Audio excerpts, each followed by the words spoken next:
సనాతన బంధువులందరికీ నమస్కారం. నా పేరు బొలిశెట్టి చేతన, భీమవరం. మహాశివరాత్రి గురించి కొన్ని విషయాలు తెలుసుకుందాం. శివరాత్రి గురించి చాలా కథలు ప్రచారంలో ఉన్నాయి. శివరాత్రి గురించి ప్రథమంగా చెప్పుకునే కథను ఇప్పుడు క్లుప్తంగా తెలుసుకుందాం. మన హిందూ పురాణాల ప్రకారం సృష్టి ఆరంభం నుండి బ్రహ్మ, విష్ణు, మహేశ్వరుడు ముగ్గురు ఈ విశ్వంలోని సృష్టి, స్థితి, లయ కారకులు. బ్రహ్మదేవుల వారు విష్ణుమూర్తి యొక్క నాభి నుండి ఉద్భవించిన కమలం నుండి జన్మించారు. ఒకసారి విష్ణుమూర్తికి బ్రహ్మదేవుల వారికి వారిద్దరిలో ఎవరు గొప్ప అనే విషయం మీద వాదోపవాదాలు జరిగాయి. ఈ విధంగా మోహ విభ్రాంతులైన బ్రహ్మ విష్ణువుల మధ్య వివాదం ముదిరింది. ఈ సృష్టికి నేనే ప్రభువును అని ఒకరు, నేనే ప్రభువును అని మరొకరు, ఇలా వివాదం ముదిరి ఇద్దరూ యుద్ధ సన్నద్ధులయ్యారు. హంసవాహనారూఢుడై బ్రహ్మగారు, గరుడ వాహనారూఢుడై విష్ణువు యుద్ధం చేస్తుండగా పోరు భీకరంగా సాగుతోంది. జయకాంక్ష తత్పరులై పరస్పర అస్త్ర ప్రయోగానికి తలపడ్డారు. ఈ విధంగా వారిద్దరూ యుద్ధం చేస్తున్నారు. వారిరువురు ఒకరిపై ఒకరు ప్రయోగించిన, ఒకరిపై ఒకరు సంధించిన సహస్రముఖము, అత్యుగ్రము, చండవాత భయంకరము అయిన ఆ అస్త్రద్వయం మంటలను పుట్టిస్తూ లోకాలకు భీతిని కలిగిస్తోంది. గగనాన నిగూఢంగా సమాస్థితుడై బ్రహ్మ విష్ణువుల మధ్య సమీక్ష చేశాడు శంకరుడు. వాద్య ఘోష సద్దు మణిగింది, గణకోలాహలం మణిగింది. పరస్పర విజిగిషతో బ్రహ్మ విష్ణువులు ప్రయోగించిన ఆ అస్త్రాల మారణాగ్ని కీలలచే ముల్లోకాలు అల్లకల్లోలమయ్యాయి. లోకాలకు భీతిని కలిగిస్తున్న ఆ అస్త్రాగ్నిని శాంతింపజేయ సంకల్పించిన పరమేశ్వరుడు మహాద్భుతమైన అగ్ని స్తంభాకారంలో నిలిచారు. లోక సంహారకారకమైన ఆ అస్త్రద్వయం మంటలను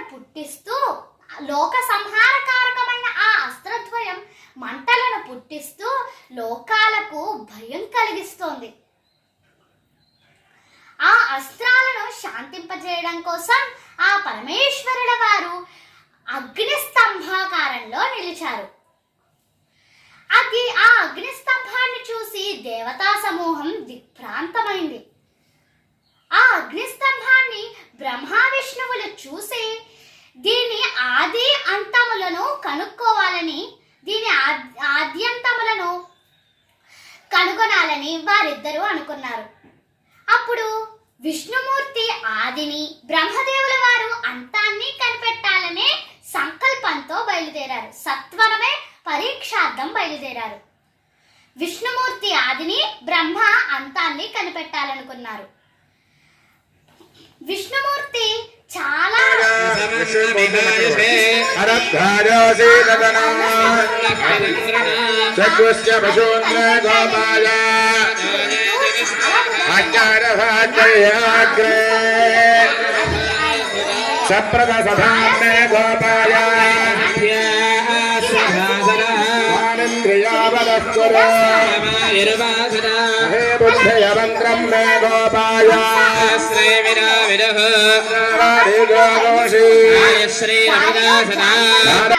అద్భుతమైన మొగలి పువ్వులను చూశారు. అవి చాలా కాలంగా జారి పడుతూనే ఉన్నాయి. ఆ పుష్పాలను చూసిన బ్రహ్మదేవుల వారు వాటితో ఇలా అన్నారు: ఓ పుష్పరాజమా, మీరు ఎక్కడి నుండి జారి పడుతున్నారు? మిమ్మల్ని ధరించింది ఎవరు అని అడిగారట.